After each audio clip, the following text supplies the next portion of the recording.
kerajaan yang dipimpin oleh Anwar Ibrahim memang tidak bersedia untuk berhadapan dengan pilihan raya akan datang, pertama.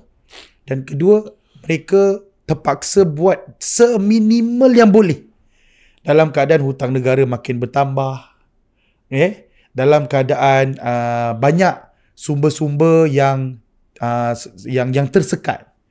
Sebab kita ni ada nilai dagangan bersama dengan US.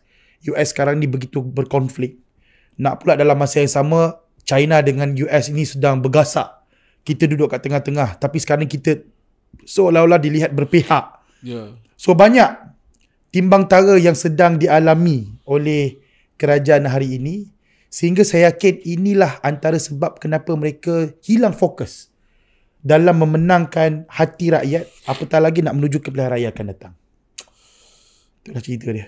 Tapi persoalan yang lebih utama, adakah kita dengan kabinet baru ni, saya tahu lah mungkin Tuan Nazir berjawab, adakah Anwar memikir tentang kebaikan buat negara Malaysia tu sendiri?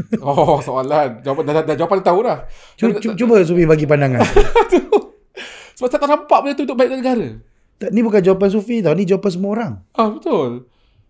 Itu risau tu. Sebab adakah bila kalau saya ada kuasa untuk memilih, so contohnya ada nama-nama yang dilihat sangat terbaik lah. Contohnya nama favourite KJ. Kan ada one time orang sebut, KJ ada bertemu dengan Anwar lah apa kan, ada buat pertemuan semua. Dan KJ pun nampak macam ada bagi hint a few time lah, tengok kan nak kembali. Tak ada pula nama dia. Tak ada. Dan sebagai orang yang melihat ni, kalau sosok KJ masuk, dia akan macam, okay lah, Anwar ada insaf sikit kot. Mungkin. Betul. Itu point dia, bro. Satu, bila pengumuman kabinet dibuat, terkejut.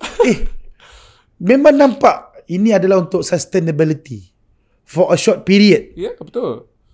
PMS kita supaya at least sampai pilihan raya akan datang dia boleh sustain. Nama-nama seperti KJ, kalau dengar khabar pula Syahri pun ada sekali dalam senarai nama tu.